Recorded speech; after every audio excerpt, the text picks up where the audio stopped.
Nous arrivons donc au 88e cours du Shmirat HaLashon. Les questions auxquelles il est le plus difficile de répondre sont les jugements de valeur dont la réponse ne peut être que subjective.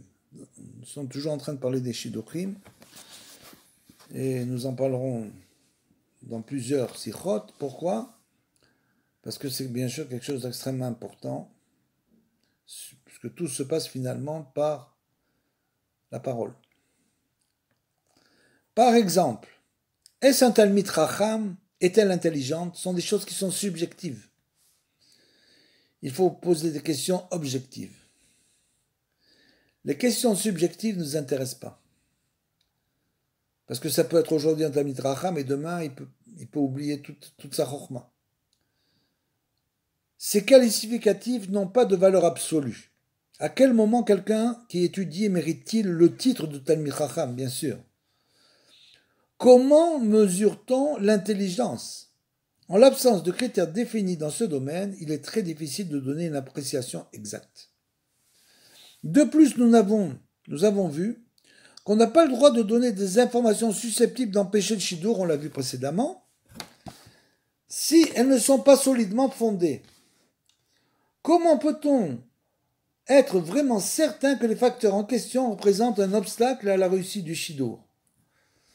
Comment alors fournir correctement les renseignements demandés?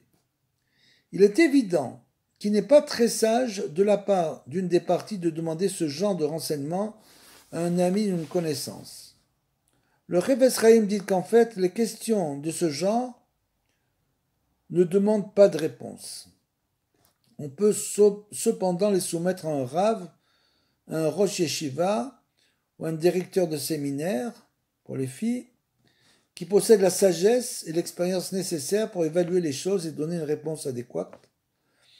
Les autres personnes interrogées peuvent leur adresser l'intéressé. C'est-à-dire que ces gens-là sont des professionnels, donc ils connaissent, ils côtoient la personne en permanence, donc connaissent parfaitement bien la personne, et donc peuvent donner un bon conseil. Il faut toujours, bien sûr, chercher dans un shidour, il faut chercher quelqu'un qui côtoie la personne, qui la côtoie de manière journalière, pour connaître sa vraie personnalité.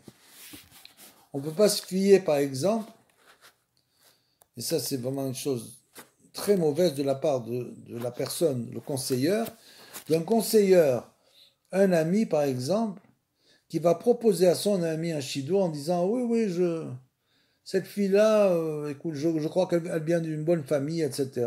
C'est tout.